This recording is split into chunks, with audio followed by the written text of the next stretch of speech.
Parang nanonood ka lang ng movie, gano'n. Pero nandun ka. Sabi ko, ba't kailangan kong itago kung pwede ko naman i-share?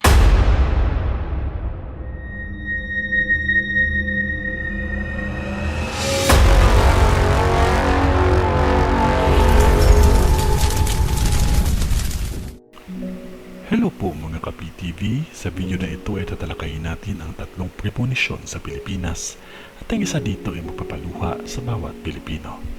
Pero bago po yan, kung ikaw ay bago lamang sa aking channel, pa-like at subscribe. Baka naman.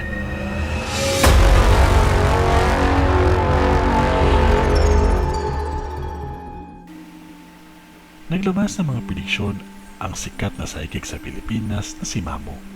Si Mamo naman ay ginagamit ang kanyang pagiging witch para makita ang mga mangyayari para makapagbigay ng babala sa mga Pilipino. Wala naman daw intensyon si Mamo sa kanyang vision, kundi for awareness lamang ito para tayong lahat ay makaligtas kung sakali. Pakinggan na po natin ang vision ni Mamo. Hello mga loves, magbibigay lang ako ng babala.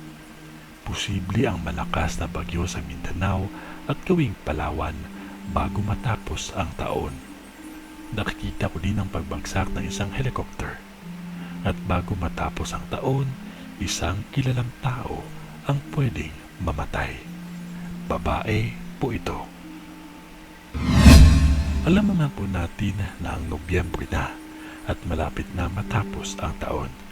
Sa mga buwan pa naman ito madalas pumapasok ang mga malalakas na bagyo kagaya ng Yolanda at ng Odette. Kung sakali man nakakakilabot ito at siguradong kikitil ng libu-libong mga buhay na naman. Sana huwag itong lahat mangyari.